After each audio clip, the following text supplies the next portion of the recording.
ദേവാമൃതത്തിൽ ഇനി വാസ്തുശാസ്ത്രം.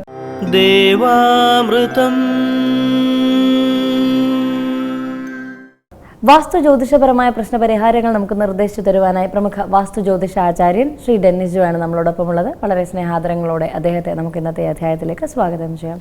നമസ്കാരം. ഇന്നത്തെ കത്തിലേക്ക് ബഹുമാന്യനായ ഡെന്നിസ് ജോയ് സാറിന്, ഞാൻ 30 സെൻറ്റ് സ്ഥലത്ത് 4000 സ്ക്വയർ ഫീറ്റിൽ ഒരു വീട് പണി തുടങ്ങി. ഇപ്പോൾ വാർപ്പ് കഴിഞ്ഞു, പക്ഷേ ഇടയ്ക്ക് വെച്ച് പണി മുടങ്ങിപ്പോയി. ആദ്യം വാസ്തുപ്രകാരം തന്നെയാണ് പ്ലാൻ വരച്ചത്, പക്ഷേ ഓരോരോ തടസ്സങ്ങൾ വന്നുകൊണ്ടിരിക്കുന്നു. പണി മുന്നോട്ട് കൊണ്ടുപോകാൻ പറ്റുന്നില്ല. സാമ്പത്തികപരമായ ബുദ്ധിമുട്ടുകൾ വന്നുകൊണ്ടേയിരിക്കുന്നു. വീടിൻ്റെ സ്ഥലത്തിനെ സ്കെച്ച് ഇതോടൊപ്പം അയക്കുന്നു. ദയവായി മറുപടി തന്ന് സഹായിക്കണമെന്നാണ് പറഞ്ഞിരിക്കുന്നത്. ഇതൊരു 30 സെൻറ്റ് സ്ഥലത്തിലാണ് ഇവർ ഈ ഒരു വീട് പ്ലാൻ ചെയ്യുന്നത്.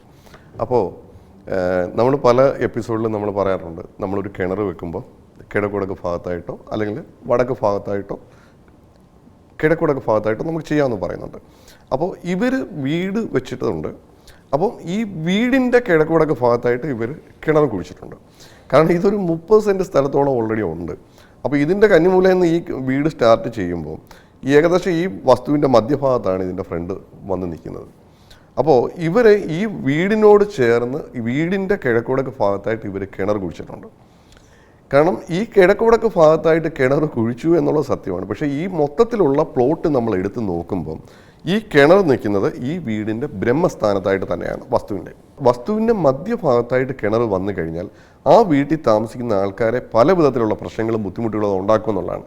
കാരണം വെച്ചാൽ എപ്പോഴും നമ്മൾ ഈ പറഞ്ഞ പോലെ കിണർ കുഴിക്കുന്ന സ്ഥാനത്തായിരിക്കണമെന്ന് പറയുന്നുണ്ടെങ്കിലും വീട് ആ ഒരു പ്ലോട്ടിൽ കൃത്യമായിട്ടുള്ള സ്ഥാനത്ത് നമ്മൾ പ്ലാൻ ചെയ്തു. കിണർ, സെപ്റ്റി ടാങ്ക് അല്ലെങ്കിൽ വെള്ളം കെട്ടിക്കിടക്കുന്ന ബാക്കിയുള്ള കാര്യങ്ങളൊക്കെ നമ്മൾ പ്ലാൻ ചെയ്യുന്നത് വസ്തുവിൻ്റെ സ്ഥാനം നോക്കിയിട്ടാണ്. അപ്പം ഇവർക്ക് കിട്ടിയിരിക്കുന്ന പ്രശ്നം വെച്ചാൽ ബ്രഹ്മസ്ഥാനത്തുള്ള കിണറാണ് ഇതിൻ്റെ ഏറ്റവും വലിയ ദോഷമായിട്ട് ഞാൻ കാണുന്നത്. അതുപോലെ ഈ വീട് ചെയ്യുന്ന സമയത്ത് ഈ വസ്തുവിൽ ഇവർ കൃത്യമായിട്ടുള്ളൊരു സ്ഥാനം കണ്ട് കിണർ കുഴിച്ചിരുന്നെങ്കിൽ ഈ ഒരു പ്രശ്നങ്ങൾ ഇവർക്ക് ഉണ്ടാവുകയില്ലായിരുന്നു. അതുപോലെ ഇതിനകത്ത് കിച്ചൺ നിൽക്കുന്നത് വടക്ക് ഭാഗത്തായിട്ടാണ്. കാരണം വടക്ക് ഭാഗത്തായിട്ട് കിച്ചൺ വന്നു കഴിഞ്ഞാൽ അത് ആ വസ്തുവിൻ്റെ ഉടമസ്ഥയെ അല്ലെങ്കിൽ ആ വീട്ടുടമസ്ഥയെ ദരിദ്രരാക്കും എന്ന് വാസ്തുവിൽ പറയുന്നുണ്ട്. അതുപോലെ വടക്ക് ഭാഗത്ത് കിച്ചൺ വരുന്നതും തെക്ക് ഭാഗത്ത് കിച്ചൺ വരുന്നതും തെക്ക് പടിഞ്ഞാറ് ഭാഗത്ത് കിച്ചൺ വരുന്നതും ദോഷമാണ്. നമുക്ക് കിച്ചൺ വെക്കണമെന്നുണ്ടെങ്കിൽ ഒന്നുകിൽ ഇവർക്ക് തെക്ക് കിഴക്ക് ഭാഗത്ത് ചെയ്യാം, അല്ലെങ്കിൽ വടക്ക് പടിഞ്ഞാറ് ഭാഗത്ത് ചെയ്യാം. ഈ 2 ദിക്കല്ലെന്നുണ്ടെങ്കിൽ കിഴക്കുടക്ക് ഭാഗത്തും ഇവർക്ക് കിച്ചൺ പ്ലാൻ ചെയ്യാം. അല്ലാതെ ബാക്കി ഏത് ഭാഗത്ത് കിച്ചൺ വരുന്നതും ദോഷമായിട്ടുള്ള അവസ്ഥയായിരിക്കും. കാരണം ഓരോ സ്ഥാനം അനുസരിച്ച് അതിനകത്ത് താമസിക്കുന്ന ആൾക്കാരെ അത് ദോഷകരമായിട്ടായിരിക്കും ബാധിക്കുക. അതുപോലെ എപ്പോഴും നമ്മൾ കിച്ചൺ ചെയ്യുമ്പോൾ അതിൻ്റെ പാചകം ചെയ്യുന്നത് ഒന്നുകിൽ കിഴക്കോട്ടായിരിക്കണം അല്ലെങ്കിൽ പടിഞ്ഞാറോട്ടായിരിക്കണം. ഒരു കാരണവശാലും വടക്കോട്ടോ തെക്കോട്ടോ ഫേസ് ചെയ്യാൻ പാടില്ല. ഇവർക്ക് ഇതിനകത്ത് പറ്റിയിരിക്കുന്ന വെച്ചാൽ ഇതിൻ്റെ കിഴക്ക് വടക്ക് ഭാഗത്തായിട്ട് ഇവരൊരു കാർ പോർച്ച് കൊടുത്തിട്ടുണ്ട്. ആ കാർ പോർച്ചിന് ശേഷമാണ് ഇവർ കിച്ചൺ എടുത്തിരിക്കുന്നത്.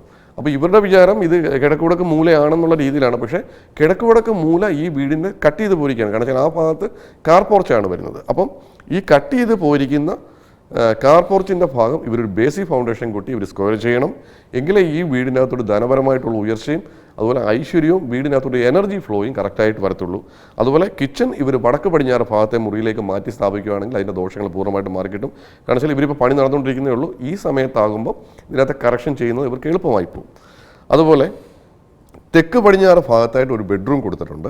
ഈ തെക്ക് പടിഞ്ഞാറ് ഭാഗത്ത് നിന്ന് ബെഡ്റൂമിൽ നിന്ന് വെളിയിലോട്ട് ഇരിക്കാനായിട്ട് ഇവരൊരു ഓപ്പൺ സിറ്റ് ഔട്ട് കൊടുത്തിട്ടുണ്ട്. കാരണം അത് ആ മുറിയുടെ ഒരു പ്രൈവസിക്ക് വേണ്ടി കൊടുത്തിരിക്കുന്നതാണ്. പക്ഷേ തെക്ക് പടിഞ്ഞാറ് ഭാഗത്തായിട്ട് നമുക്ക് ഈ ഓപ്പൺ സിറ്റ് ഔട്ട് മാറ്റി ആ ഒരു ഭാഗവും ബെഡ്റൂമായിട്ട് തന്നെ ചേർത്തെടുക്കുന്നതാണ് ഇവർക്ക് ഏറ്റവും നല്ലത്. കാരണം വെച്ചാൽ തെക്ക് പടിഞ്ഞാറ് ഭാഗത്ത് ഇതുപോലെ സിറ്റ് ഔട്ട് കൊടുക്കുന്നത് അത്ര ശുഭകരമല്ല. അപ്പോൾ അതുകൊണ്ട് ആ ഒരു ഭാഗം ഇവർ കെട്ടിയെടുത്ത് ബെഡ്റൂമിൻ്റെ ഒരു ഭാഗമായിട്ട് തന്നെ യൂസ് ചെയ്യുക. അതുപോലെ ഇതിൻ്റെ ചുറ്റളവ് കൃത്യമാക്കണം. ചുറ്റളവിനകത്ത് ദോഷം കാണുന്നുണ്ട്. ചുറ്റളവ് ഈ പറഞ്ഞ പോലെ ഒരു 170 സെൻറ്റിമീറ്ററോട് ഇവർ കൂട്ടിയെടുത്തെങ്കിൽ മാത്രമേ കൃത്യമായിട്ടുള്ള ചുറ്റളവിലേക്ക് വരികയുള്ളൂ. അതുപോലെ ഇത്രയും കാര്യങ്ങളാണ് ഈ വീടുമായിട്ട് ബന്ധപ്പെട്ട് വാസ്തുവുമായിട്ട് ബന്ധപ്പെട്ടുള്ള തകരാറായിട്ട് എനിക്ക് തോന്നിയിട്ടുള്ളത്. അപ്പോൾ ഈ ഒരു കാര്യങ്ങൾ മാത്രമേ ഇവർ ക്ലിയർ ചെയ്യുക. അത്യാവശ്യമായിട്ട് ബ്രഹ്മസ്ഥാനത്തു നിന്നുള്ള കിണർ മാറ്റി സ്ഥാപിച്ച് കിഴക്ക് വടക്ക് ഭാഗത്ത് ഇവർക്ക് വടക്ക് ഭാഗത്ത് ഇവർക്ക് കിണർ സ്ഥാപിക്കാം. വടക്ക് ഭാഗത്ത് ചെയ്യുമ്പം യമസൂത്രം മുറിഞ്ഞു പോകാതിരിക്കാൻ ശ്രദ്ധിക്കണം. അതുപോലെ കിഴക്ക് വടക്ക് ഭാഗത്ത് ചെയ്യാൻ പറയുമ്പോൾ കിഴക്ക് വടക്ക് മൂലയിൽ നിന്ന് തെക്ക് പടിഞ്ഞാറ് മൂലയിലേക്ക് ഒരു രേഖ പാസ് ചെയ്യുന്നുണ്ട്. ഈശാൻ രേഖയാണ്, അത് മുറിഞ്ഞു പോകാൻ പാടില്ല. ഈ ഒരു കാര്യങ്ങൾ മാറിക്കഴിയുമ്പോൾ ഈ കിണറിൻ്റെ പ്രശ്നം മാറിക്കഴിയുമ്പം തന്നെ ഈ വീടുമായിട്ട് ബന്ധപ്പെട്ടുള്ള പ്രശ്നങ്ങൾക്ക് ഇവർക്കൊരു ആശ്വാസം തോന്നും. അത് തന്നെയല്ല, പണി പെട്ടെന്ന് പൂർത്തിയാവുകയും ചെയ്യും. അതുപോലെ ഒരു കാര്യം കൂടെ, കിഴക്കോട് ഈ ബ്രഹ്മസ്ഥാനത്തുള്ള കിണർ നമ്മൾ മൂടാൻ നമ്മൾ പറയുമ്പം അതിനകത്ത് 1, 2, 3 റിങ് പൂർണ്ണമായിട്ട് റിമൂവ് ചെയ്ത ശേഷം മാത്രമേ അത് മൂടാവൂ. മൂടുമ്പം അതിനകത്ത് ഒരു പടലപ്പഴമോ അല്ലെങ്കിൽ ഒരു ഗ്ലാസ് പാലോ എല്ലാം ഒഴിച്ച ശേഷം മാത്രം മൂടുക. പല വീടുകൾ ഇപ്പോൾ ഉയർച്ച താഴ്ചയിലൊക്കെ നിൽക്കുകയായിരിക്കും. അങ്ങനെ വരുമ്പോൾ ഒരു വീടിൻ്റെ മുൻവശത്തെ റോഡ് താഴ്ന്നു കിടക്കുകയാണെങ്കിൽ, ഉയർന്നു കിടക്കുകയാണെങ്കിൽ, അത് എന്താണ് വാസ്തുശാസ്ത്രപരമായി ആ വീടിന് കൊടുക്കുന്ന എഫക്റ്റ് എന്താണ്, അല്ലെങ്കിൽ അതിന് റെമഡി എന്താണ്? നമ്മളെ ഒരു വീട് വെക്കുന്നതിന് മുമ്പ് ഒരു വാസ്തുക്കാരെ വിളിച്ച് കാണിക്കുക എന്നുള്ളതാണ് പലപ്പോഴും ഇപ്പോൾ ചെയ്യുന്നത്. അപ്പോൾ വാസ്തുക്കാരെ വിളിച്ച് കാണിച്ച ശേഷം നമുക്ക് ആ ഒരു ഭൂമി നല്ലതാണോ എന്ന് നമുക്ക് നോക്കണം. കാരണം വെച്ചാൽ വാസ്തുവിനെ സംബന്ധിച്ച് നമുക്ക് അതിനകത്തൊരു അന്ധവിശ്വാസപരമായിട്ടുള്ള ഒന്നുമില്ല. കാരണം വെച്ചാൽ വാസ്തുവിനെ സംബന്ധിച്ചിട്ട് അതിൻ്റെ എനർജി ഫ്ലോ അങ്ങനെയുള്ള കാര്യങ്ങൾ കണക്കുകൾ മാത്രമേ അതിനകത്ത് വരുന്നുള്ളൂ. പിന്നെ പഞ്ചഭൂതമായിട്ട് ബന്ധപ്പെട്ടാണ് വാസ്തുവിൻ്റെ വർക്കുകൾ. അപ്പം ഓരോ പഞ്ചഭൂതങ്ങൾക്കനുസരിച്ച് നമ്മുടെ മുറി ഡിസൈൻ ചെയ്യുന്നു എന്നുള്ളത് മാത്രമേ ഉള്ളൂ. ഇപ്പോൾ തീയുടെ പഞ്ചഭൂതം ഉള്ളിടത്ത് നമുക്ക് വാട്ടറിൻ്റെ ക്വാണ്ടിറ്റി വരുന്നൊക്കെയുള്ള കാര്യങ്ങൾ നമുക്ക് പ്ലാൻ ചെയ്യാൻ പറ്റില്ല. കാരണം ആ 2 പഞ്ചഭൂതങ്ങൾ ഒരിക്കലും ചേരില്ല. പിന്നെ എനർജി ഫ്ലോ ആണ്. കാരണം വെച്ചാൽ ഒരു വസ്തു എടുക്കുന്ന സമയത്ത് അതിൻ്റെ കിഴക്ക് വടക്ക് ഭാഗം താണിരുന്നെങ്കിൽ മാത്രമേ ആ ഭാഗത്തുള്ള എനർജി കറക്റ്റായിട്ട് വരുന്നുള്ളൂ. കാരണം ആ ഒരു ഭാഗം കിടന്ന് വലിയ പാറയൊക്കെ ആണെന്നുണ്ടെങ്കിൽ, അല്ലെങ്കിൽ ഉയർന്ന ഭൂമിയാണെന്നുണ്ടെങ്കിൽ ആ എനർജി ഫ്ലോയെ അത് തടസ്സപ്പെടുത്തും. അപ്പോൾ ഈ പറഞ്ഞ പോലെ ഒരു വീട് ഭൂമിക്കടിയിൽ താണിരുന്നാൽ പോലും അതിൻ്റെ കിഴക്ക് വടക്ക് ഭാഗം താണു കിടക്കുന്ന സ്ഥലമാണെന്നുണ്ടെങ്കിൽ ഇവർക്ക് അത്രയും കാര്യമായ ദോഷങ്ങൾ വരുന്നില്ല. അതേസമയം തെക്ക് ഭാഗമാണ് താണു കിടക്കുന്നത്, കിഴക്ക് വടക്ക് ഭാഗം ഉയർന്നു കിടക്കുകയാണെന്നുണ്ടെങ്കിൽ ആ എനർജി ഫ്ലോയെ അത് തടസ്സപ്പെടുത്തുമ്പോൾ ആ വീട്ടിൽ താമസിക്കുന്ന ആൾക്കാർക്ക് ചെറിയ ചെറിയ അസ്വസ്ഥതകൾ ഉണ്ടാകാനുള്ള സാധ്യത കൂടുതലാണ്. പിന്നെ എനർജി ഫ്ലോ ഇല്ലാത്ത ഒരു സ്ഥലത്ത് നമ്മൾ വീട് വെക്കുന്നെങ്കിൽ ഏതെങ്കിലും വാസ്തുക്കാരെ വിളിച്ച് കാണിച്ച് അതിനെന്തെങ്കിലും റെമഡി ഉണ്ടോ എന്ന് തിരക്കുക. ഏതെങ്കിലും രീതിയിൽ, അല്ലെങ്കിൽ ഒരു വിധത്തിലും നമുക്ക് പണിഞ്ഞു പോയ വീടാണെങ്കിൽ അതിനകത്ത് ഒരു വിധത്തിൽ എനർജി ഫ്ലോ കറക്റ്റ് ചെയ്യാൻ പറ്റുന്നില്ല എന്നുണ്ടെങ്കിൽ ഈ പറഞ്ഞ പോലെ ഫെങ്ഷുയി പ്രകാരം അതിനകത്ത് ചെറിയ എലമെൻസുകളൊക്കെ വെച്ചിട്ട് ചെറിയ ബെല്ലുകളോ ചെറിയ പ്ലാന്റുകളോ ഒക്കെ ആയിരിക്കാം. പ്ലാന്റ് എന്ന് പറയുമ്പോൾ ശ്വസിക്കുന്നതാണ്. അപ്പോൾ പകൽ ഓക്സിജനെ പുറത്തു വിടുന്നൊരു സാധനമാണ്. അപ്പം എനർജി കുറച്ചുകൂടി കൂട്ടാനുള്ള കാര്യങ്ങൾ നമുക്കതിനകത്ത് ചെയ്യാൻ പറ്റും. അപ്പോൾ ഇതിൽ ഏതാണ് നമുക്കൊരു സൂട്ടബിൾ എന്നുള്ള ഒരു വാസ്തുക്കാരെ വിളിച്ച് കാണിച്ച ശേഷം കൺഫേം ചെയ്തിട്ട് അതിന് വേണ്ടുന്ന പരിഹാരങ്ങൾ ചെയ്യുമ്പോൾ ഈ വിഷയത്തിനൊക്കെ ഒരു പരിഹാരങ്ങൾ ആകും.